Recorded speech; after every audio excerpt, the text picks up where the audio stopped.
बातमी धाराशिवमध्ये आई तुळजाभवानीची धाकटी बहीण म्हणून ओळखल्या जाणाऱ्या येरमाळ्यातील येडेश्वरी देवीच्या यात्रेत भक्ती आणि श्रद्धेचा महासागर लोटलाय। येरमाळ्याच्या यात्रेसाठी यंदा भाविकांनी तुफान गर्दी केल्याचं चित्र आहे। तर सकाळी डोंगरावरून आई येडेश्वरीची पालखी बाजत गाजत चुन्याच्या रानात आणली गेलेली आहे। चुन्याच्या रानामध्ये पालखी आल्यानंतर भाविकांनी प्रथेप्रमाणे पालखीवर चुन्याचा वर्षाव केला। दरवर्षीप्रमाणे याही वर्षी येडेश्वरीच्या पालखीवर भाजप आमदार राणा जगजितसिंग पाटील यांच्याकडून हेलिकॉप्टरमधून पुष्पवृष्टी करण्यात आली। दरम्यान आई येडेश्वरीच्या यात्रेला यंदा भाविकांनी मोठी गर्दी केली आहे। त्यामुळे 40 किलोमीटरपर्यंत वाहनांच्या रांगा लागल्यानं भक्त आणि लहान मुलं नागरिक यांची मोठी गर्दी झालेली आहे। त्याचबरोबर त्यांची गैरसोय सुद्धा होताना दिसते। प्रशासनाने केलेल्या नियोजनाचा पुरता बोजवारा उडाल्याचं चित्र या ठिकाणी पाहायला मिळतंय।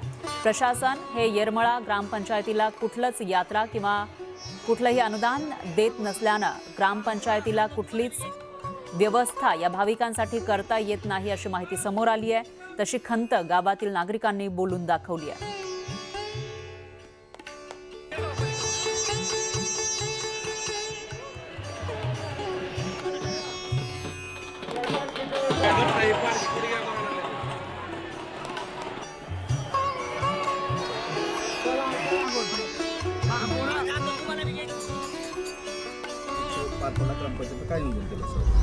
सालाबादप्रमाणे याही वर्षी लाखो भाविकांच्या उपस्थितीमध्ये आई येडेश्वरीची यात्रा लाखो भाविकांच्या सहकार्यानं समस्त ग्रामस्थांच्या सहकार्यानं यावर्षी व्यवस्थितरित्या पार पडत आहे। दरवर्षीप्रमाणे ग्रामपंचायतकडे जे नियोजन असतं पाणी भाविकांचे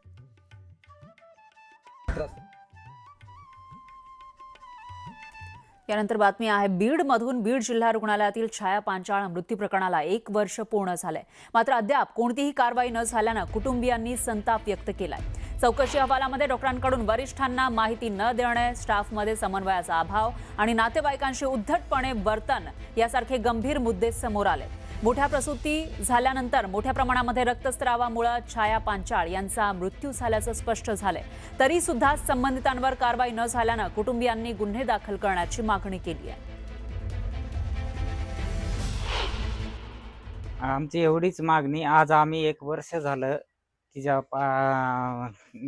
ज्यासाठी न्याय मागण्यासाठी आजपर्यंत सरकारकडे मागण्या करतो। त्यांना वेळोवेळी निवेदन देऊन ते करून त्यांनी काय आम्हाला काय न्याय दिलेला नाही। त्यांच्या तिच्या बाऱ्यात जी समिती नेमलेली होती ते डॉक्टरांच्या विरोधात 10 गुन्हे दिले तर त्यांनी की त्यांचा निष्काळजीपणा हे त्यांनी दाखवून दिलेला आहे। तरी अद्यापही त्यांच्यावर गुन्हे दाखल झालेले नाहीत। छाया गणेश पांचाळ या महिलेचा 13 एप्रिल 2025 रोजी डिलिव्हरीच्या दरम्यान मृत्यू झालेला आहे। त्यांची नॉर्मल डिलिव्हरी झाली, परंतु त्यांचा अतिरक्तस्राव झाला आणि त्यांनी तरफडून जीव सोडलेला आहे। पेशंटच्या नातेवाईकांनी नेहमी वेळोवेळी त्यांना डॉक्टर आणि नर्स यांना कळवलं की त्यांना रक्तस्राव होईल आहे, परंतु त्यांनी निष्काळजीपणा केला। तुम्हाला कळतं का, आम्हाला कळतं, आम्ही डॉक्टर आहोत का तुम्ही आहेत, अशी आरेरावीची भाषा केली। यानंतर बातमी आहे सोने चांदीच्या दरांची। आंतरराष्ट्रीय युद्धजन्य परिस्थितीचा फटका थेट सोन्या चांदीच्या दरांवर दिसू लागलेला आहे। त्याचा परिणाम आणि गेल्या 48 तासामध्ये घसरणीनंतर सोन्याच्या दरात पुन्हा 1000ची वाढ झाली आहे। दर 1,48,600 रुपये प्रति तोळा इतका झाला आहे सोन्याचा, तर चांदीचे दर स्थिर आहेत। कालच सोन्याचे दर 5,000ंनी घसरले होते, मात्र अचानक वाढ झाल्यानं ग्राहकांमध्ये संभ्रम निर्माण झालाय। लग्नसराईच्या हंगामात खरेदीदार सावध भूमिका घेताना दिसतायत। दरम्यान छत्रपती संभाजीनगर जिल्ह्यामध्ये गॅस टंचाईमुळे नागरिकांना तासनतास रांगेत उभं राहावं लागतंय। मात्र या पार्श्वभूमीवर लाडगाव हे गाव आदर्श ठरतंय। 2023 मध्येच इथं PNG लाईन टाकल्यानं प्रत्येक घरामध्ये थेट पाईपद्वारे गॅस पुरवठा होतोय। त्यामुळे गावकऱ्यांना कुठलीही धावपळ करावी लागत नाही। लाडगावचा हा पॅटर्न इतर गावांसाठी सुद्धा मार्गदर्शक ठरतोय। याचा आढावा घेतलेला आहे आपले प्रतिनिधी अविनाश कांडजे यांनी। देशभरामध्ये युद्धजन्य परिस्थिती निर्माण झाली आणि त्यामुळे इंधन तुटवड्यावर त्याचा मोठा परिणाम झालाय। विशेष म्हणजे गॅससाठी महिलांच्या नागरिकांच्या मोठ्या रांगा आपल्याला महाराष्ट्रभर पाहायला मिळतात। मात्र मी आता छत्रपती छत्रपती संभाजीनगरच्या लाडगाव गावामध्ये आहे, ज्या ठिकाणी नागरिकांना या गॅससाठी कुठेही लाईन लावायची गरज नाही, रांगेत राहण्याची गरज नाही, तर धडपड करण्याची देखील गरज नाही.